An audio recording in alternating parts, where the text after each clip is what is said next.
Hey folks, and welcome to Typology, the show in which we explore the story of you through the lens of the Enneagram. My name is Anthony Skinner, producer of the show. Thrilled to have you here. Listen, since you're a Typology listener, I know you want to become a more kind, loving, and self-aware person. But for most of our day, we're on autopilot, right? We act, think, and feel without questioning where these thoughts and feelings come from. And unless we uncover what's driving our behaviors, we'll keep making the same mistakes over and over again. So how do we develop self-awareness? Well, on November 10th at 1 p.m. Central Standard Time, Ian is teaching a free online course called Becoming Aware: How to Love Yourself and Others Better. And it's an hour-long training course where you'll learn what self-awareness means and the 3 core unconscious forces that influence our behavior and practical ways to become more self-aware. Here's what you need to do to get this free course. The training is only available for those on the wait list. So what you do is you go to typologyinstitute.com/waitlist. What is the wait list? It's for Ian's upcoming course, Discovering You. So if you want to go ahead and get signed up for that wait list, you can go to typologyinstitute.com/waitlist. And when you do that, you'll get notified for the upcoming course, but for free, you'll get this webinar. It's going to be well worth your time. I'm excited for you to get your hands on this. All right, now on to our show. Today we have Kayla Craig. She is a former journalist. She's an author. She is a podcaster, podcast producer, and she has a brand new book called To Light Their Way, which is a collection of liturgies that she has written for parents, for their children. She's an 8 with a hardcore 7 wing. We have a blast on this show. I know you're going to enjoy it. Glad you're here. And now here is the host of our show, Ian Craig.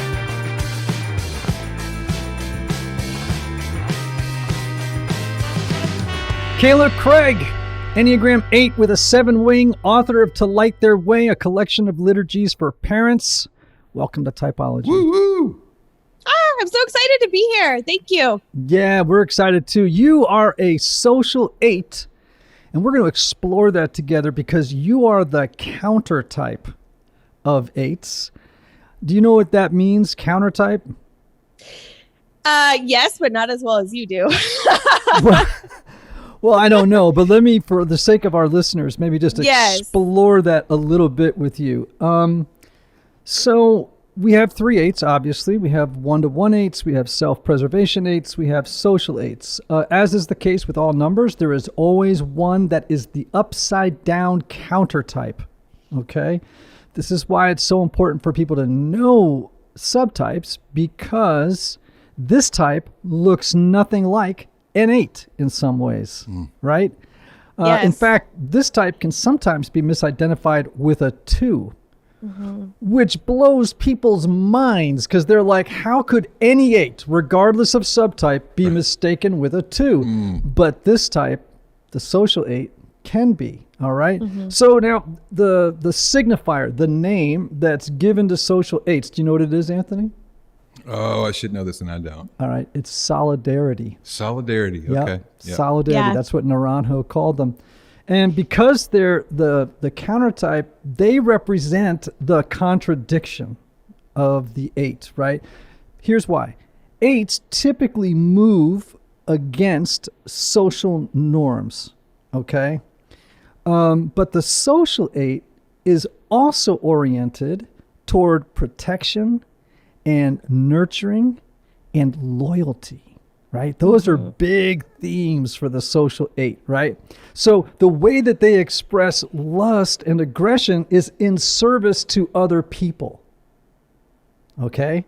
Now, the self-preservation 8, just for everyone's information, is the iconic 8. It's the 8 that everybody thinks of, right, when they think of 8s. And so when you describe the social 8, they're like, huh? Really? There's an 8 like that? Right.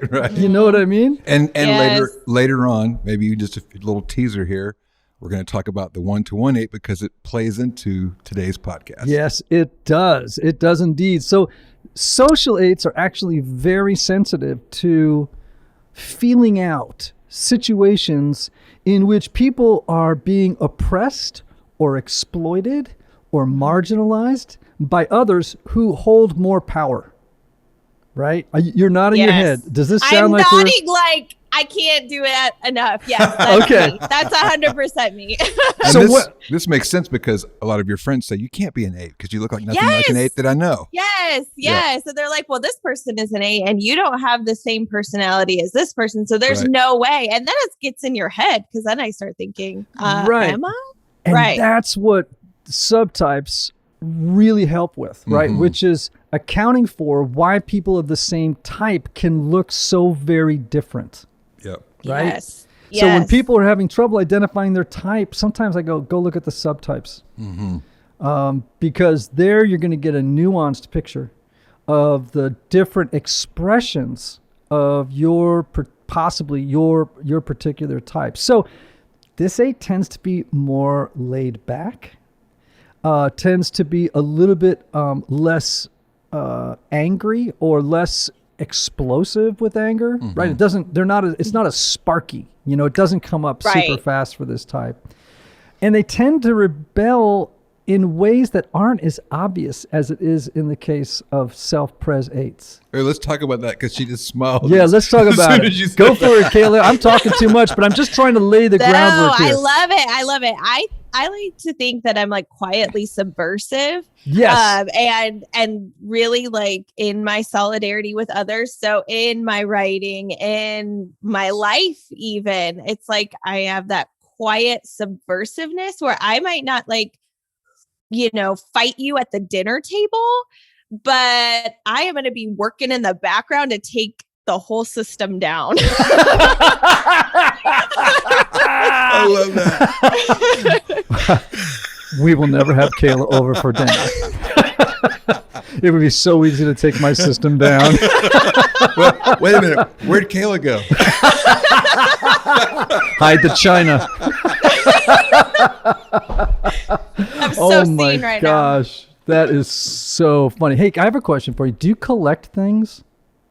Do I collect things? Yes. Well, I am like a major thrifter. So I love collecting old things. I love going to estate sales and garage sales. I recently moved in I convinced my husband to move into a 110-year-old former convent in our hometown. Wow. Ooh, and now I'm filling it with stuff. No way. That's cool. Are you getting like cool religious antique stuff? You know what I mean? Like I'm looking because the Sisters of Mercy used to live here, and I want to like pay homage to that. Like I love that kind of what they stood for, and I hope to express that hospitality and that care inside the walls now that our wild and rambunctious family lives here. It was interesting because I had already noticed that your dress looks kind of vintage, plus you have that little thing in the background that looks like old card catalog. Yeah, card catalogs. Yeah. Yeah, I took that from an old church. Yeah. Without asking. They weren't using it anymore. She left the Lord's Supper. Oh my gosh. We needed more sleep last night. This has already gone off the wheels. Where's Kayla? Where's the card catalog? She went to the local library, and the next thing you know, there's no card catalog. It's that quiet subversiveness. I know. Like I'm going to smile. And, in action. Yeah. Well, the reason I ask is because, these folks lust for projects and they love collecting things. Wow. It's a very common characteristic of social 8s. That's interesting. Yeah. Yeah, that's an actual, I'm not making it up. That's legit. It's for real. They love the group. They love the power that a group offers. And they may have trouble in individual relationships. Oh, come on. Downer. Womp womp. We'll come back then. I know. Okay. And of course, like I think other 8s, though, you tend to have a blind spot around your own needs, right? You tend to focus on the needs of others. And oftentimes 8s will project their own needs onto other people and then take care of their own needs by taking care of the other. She's laughing. That's too real. Yes, that hits. that hits in a real way. So did I leave anything out? Tell me more about your perception of social eights. Yeah, I think so.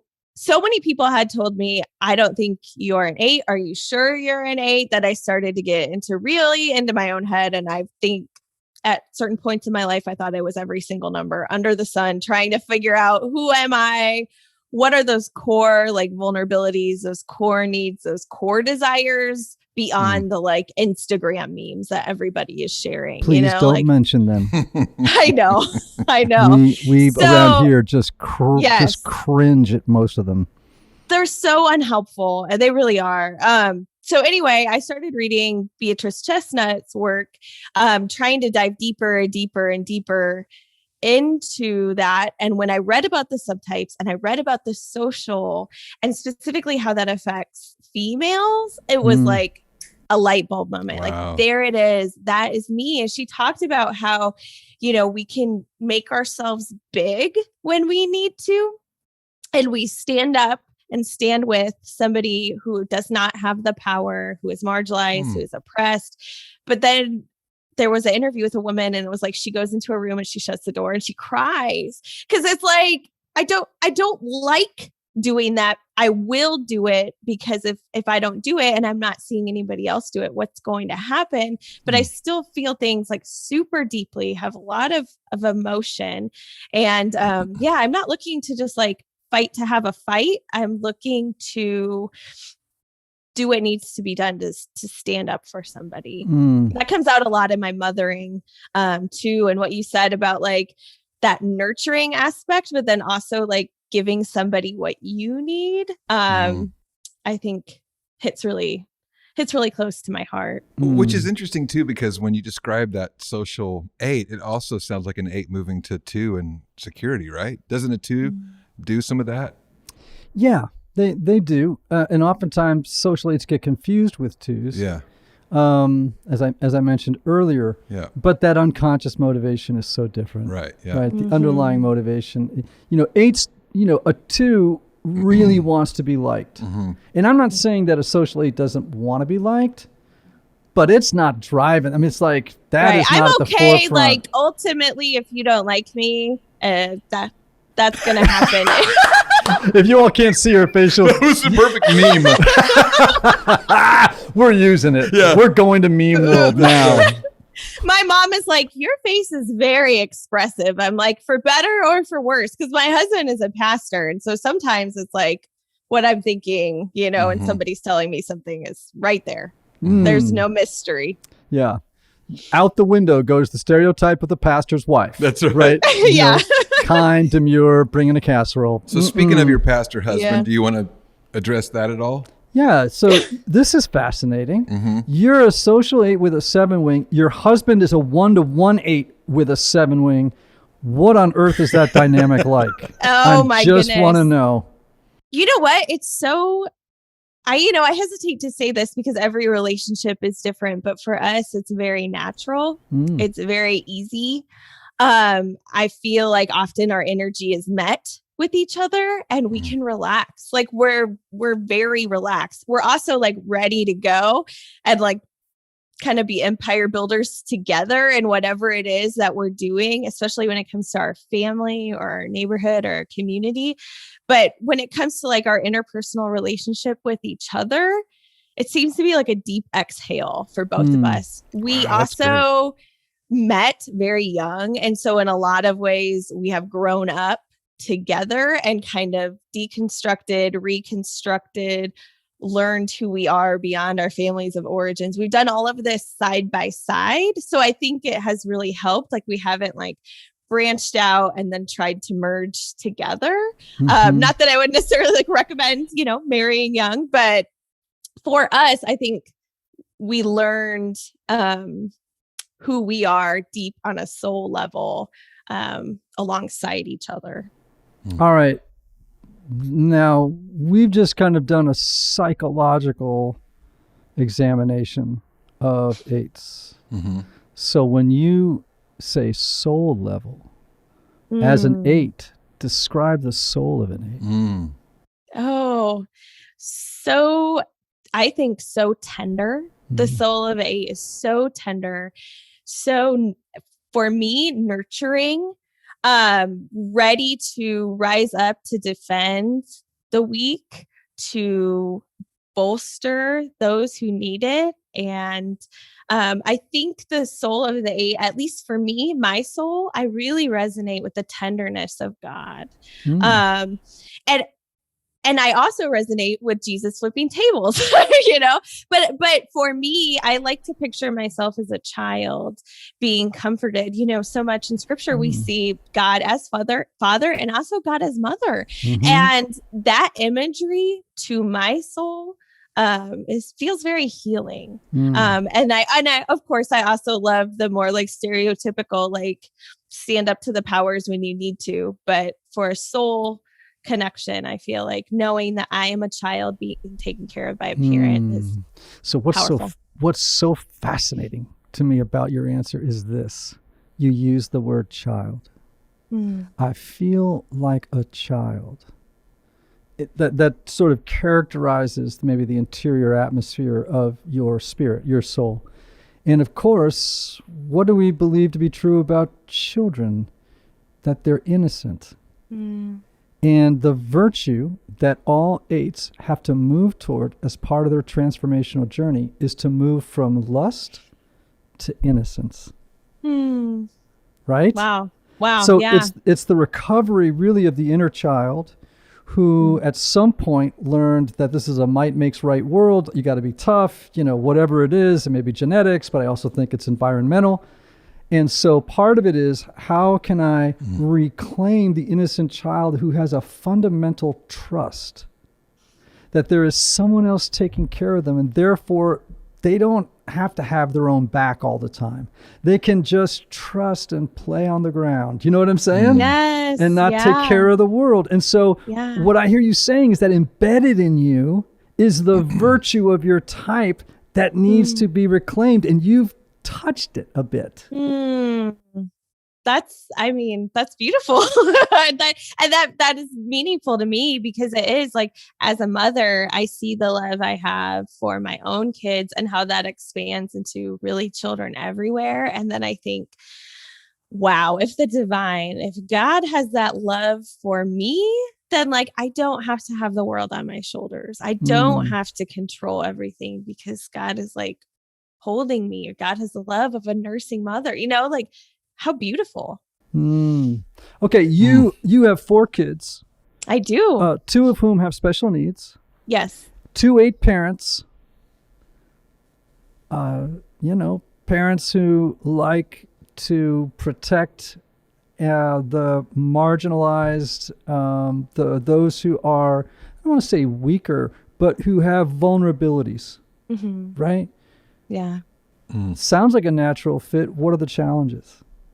The challenges are, one, I never want to center myself as the hero. A lot of times there's an adoption narrative where it's like, oh, well, your kid is so lucky, or like, good for you. And it's more like, well, this is a lot of trauma that this child is holding. And like, we are really fortunate to be together. And like, I am blessed to be a parent, in this way. I think I want to advocate to the best of my abilities. And when I see that they are not getting the services they need or the care that they need, then it can be just like this cycle or this spiral of almost like frustration or despair, because I'm shouting here, I'm standing up, I'm doing everything I can, and it doesn't feel like enough sometimes. It's so funny, Anthony. I have a friend of mine who is a woman 8, and she has had 2 jobs. She's a social worker, and her first job was as an adoption advocate. Oh wow! In the foster care system. Wow. So she would do things like, she would have to go she would go with the police to a house where, maybe there's 2 drug addicted parents or there's violence, and she would go with the police to get the kids. Wow. Okay. And she's a social 8. The other, then she moved on to be an advocate in the court system for people who were being underserved in the legal system, right? And one of the things that she would do, I mean, it's just fascinating to me, right, is she would track cases to see if minorities, people of color, were being given the same sentences for exact crimes that whites were. Wow. And then literally would report the results to a central office that would then hold the legal system accountable for what it was doing, right? So there's the advocacy piece that you're talking about. I mean, and God, God forbid a principal, a school system, or somebody is not doing what they're supposed to do. Right? Yep. Oh, yeah. They might lose more than a card catalog. That's right. They're gonna find all the. They're gonna find the lunchroom missing. There's gonna be a lot missing. All right, you've got this new book, To Light Their Way, a collection of liturgies for parents. Oh, another collection for the Social 8, right? All right, now. Yeah. So here's the deal. I'm an Episcopal priest, so liturgics, liturgy, and I was raised Roman Catholic. So liturgy has always played a tremendously important part of my life. You're a Presbyterian, am I right? Or yeah, so I grew up Presbyterian. Okay. I've been across the board denominationally, which I think has helped form for me. It's like that collection piece of collecting these different threads of expressions of faith and finding what I resonate with in the body of Christ. I can't wait to read this book. Yeah, man. So here's a question. How on earth did you get interested in liturgy if you don't come from a high church tradition like Catholicism or Eastern Orthodoxy or Episcopalianism? How did you end up interested? Well, I think I started being drawn to this idea of a written prayer, the prayer of another, when my daughter, who has a lot of special needs and medical needs, was really sick. And, there I am advocating. I mean, I was in the hallway in the PICU. I would go to the rounds when the doctors and the nurses and the pharmacists make their rounds. I would go too. And I was like spending the night in the hospital to the point that they thought I was hospital staff. But anyway, I mean, she was very, very sick and very much in that thin space of life and death and on machines. And I was just exhausted. Like, I didn't know what to pray. I honestly didn't know if my prayers mattered at that point, if God heard them. We had so many people saying, we're praying for you, we're praying for her. And all I could think of was like, but you weren't here when she coded. You weren't here when we almost lost her. Like, where was God then? Where is God in all of these other rooms when nobody knows, what's going to happen? And I got a very small book of prayers. And that felt like a lifeline offered to me of like, you don't have the words to pray, take mine.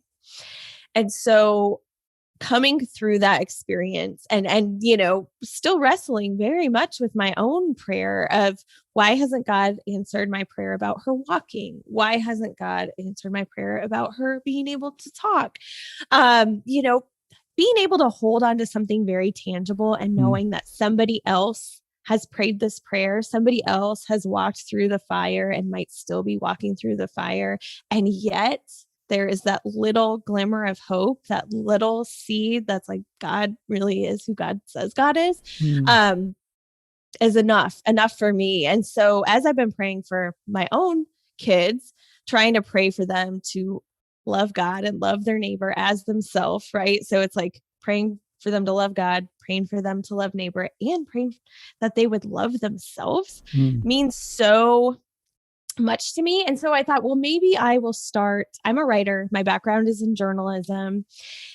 And I thought maybe I will process my own prayers and offer them up. And maybe they'll resonate with somebody else. Maybe they'll resonate with other parents who are going through, a variety of other challenging things. So I created just a little Instagram account in early 2020 before we knew what was coming down the pipeline, before we knew the world was about to change. And I was thinking parents are in a hard spot then. let alone now. And other parents seem to say like, hey, me too. Like, I haven't known what to pray for a long time. Like, how do we pray when our child comes home shaking because they went through an active shooter drill? Like, what in the world? How do we even put words to the headlines that we're seeing? So that's just one small part of the book. But yeah, that's a really, really long answer to how I got keyed in. But the thing is that the book, so that people know this, doesn't just address prayer in extreme circumstances. Right. Right. So people don't need to buy this book simply because it's like, yeah, I got so much crap going on. I need a prayer for when what hits the fan. It's really, it's got prayers for the first day of school. Right. It's got, and there's like, I don't know, 100, 150. There's like a ton of, how many are there? There's more than 100. Honestly, I lost count. So, but I think that was important to me to find the sacred in those ordinary moments of our actual lived experiences together. And like going on a walk with a child can be such a deeply spiritual experience. And, like reading a book together, celebrating a birthday. I mean, there's just so many moments. Like, if we really believe that God is in all things, then everything we do, everything we say, everything we are can be a prayer. And I think we often like put all this pressure onto ourselves to say the right thing or have the right formula. And I hope that this collection is an invitation for people to take some of that pressure off and like see like we're already having a conversation with God in our everyday and even our actual breath, that our breath alone can be a prayer. Yeah. All right. So now she's into my wheelhouse. Yes. Isn't she? Yeah. There's a great quote by, I think it was Julian and Norwich, but I'm not sure. Love her. Oh, right. I mean, what's not to like? But it's something I think this is a direct quote. It is the madness of great love to see God in all things. It is the madness of great love to see God in all things. That's beautiful. And I'm with you. Like, sadly, well, not sadly, it's just a differentiation, right? I think there's two kinds of religious imaginations. There's a Catholic, or what I might call a sacramental imagination. And then I would call the Protestant imagination. And so it sounds like you have migrated to a more sacramental imagination, meaning in the Protestant tradition, oftentimes the perception is that the world is empty of God's presence. In other words, we live in a fallen world, a sinful world. God's presence periodically bursts through, like with Jesus and the cross, maybe whatever the list of things that you want to come up with, but then kind of goes away. And then we're left in a world absent, right? A world of divine absence. Whereas the Catholic or sacramental imagination, and when you read the poets, Catholic poets and authors, right, is all about the world is brimming or shot through with grace.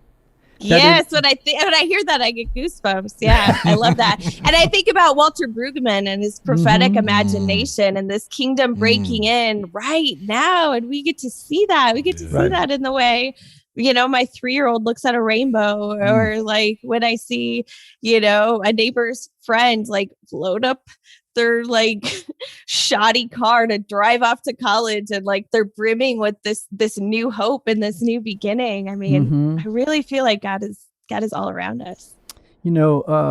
People can get squirrely around me when I say this, but people who are a little bit more conservative or traditional in their viewpoints about theology. But I always say Christianity is an Enlightenment religion. And they are always like, what? And I'm like, we should be praying and moving toward enlightenment. Meaning, if Jesus is the light of the world, and our goal is to be consumed by that light, filled, consumed, then we are essentially moving toward enlightenment. And that enlightenment would be characterized by an increasing, perceptive, palpable awareness of God's presence in every circumstance, person, creature, everything in creation would be a signpost to that far off country. Oh, that's beautiful. I didn't know I was going to get like a whole sermon, but I'm here for it. Oh, is that what it is? Oh, I hate that. Hey, I just pre-ordered To Light Their Way. Right, just now. Just now, yeah, absolutely. Thank you. Yeah. You just moved up the numbers on Amazon. Come on. I can't wait to Amazon read this. bestseller rank. Just to went pray cha-ching. this. Yeah, I have 3 children of my own, so I'm looking forward to I love that. All right, so in the book, you say that if we ache for transformation for our children, we know it starts with us as parents. So how does a mom or dad begin that transformational journey? I think that prayer is inherently very transformational. Like a lot of times I used to think as prayer as like God being this genie in a bottle and very transactional. So it's like an if then type of thing. Like if I just pray enough or if I say the right words, but I've instead started realizing that at least in my own life, prayer is really this conversation and an act of listening. I like to talk. I like to say a lot of words. I like to write a lot of words. But when I enter into prayer, and it's a practice because it's not my natural inclination to listen. But when I do listen, I am transformed. And when I do pray, sometimes I start praying for things that I don't even like know was like on my heart or something I was holding. And so I do think that we are transformed through prayer. And I mean, so many other things, being awake to the world, right? Like if we want our kids to be kind, compassionate, empathetic humans, but we are not kind, compassionate, empathetic humans, that we're not like setting them up. We're not giving them a gift of being a neighbor in the world. Well, I love this. Kayla Craig, author of the remarkable new book, To Light the Way, a collection of liturgies for parents. I want to urge everybody to do as Anthony did. Hop online, go to Amazon, pick yourself up a copy of To Light the Way, a collection of liturgies for parents, and probably uncles and aunts and people who have friends who have children. Buy a bundle and pass them on. Pass them on. Yep. That's what I say. Pass on the light. How do people find you, Kayla? Well, I'm all over the interwebs. So you can go to kaylacraig.com. You can learn more about me there. I do share prayers, breath prayers, and short liturgies on Liturgies for Parents on Instagram. And then I just kind of share my own spiritual journey, reflections on culture and faith and justice at Kayla_Craig on Instagram. And I want to make sure everyone knows how to spell that, Anthony. Yes. It's Kayla Craig, CRAIG.com. And everywhere else she said Kayla Craig, just remember that that's how it is spelled. My name is Ian Morgan Cron, and I've spent my whole life spelling it after saying it. Immediately. I don't even wait. Yeah. Immediately. Kayla, thanks so much. Preemptive spelling and pronouncement. Oh my gosh. Well, listen, Kayla, thanks so much for being on Typology. This was great. Yeah. This was lovely. Thank you so much. What a great way to spend our afternoon. Absolutely. Right? Yep. Everybody in Typology land, thanks so much for listening. Remember these words. May you have love. May you have joy. May you have peace. May you have healing. May you have rest. Until next time.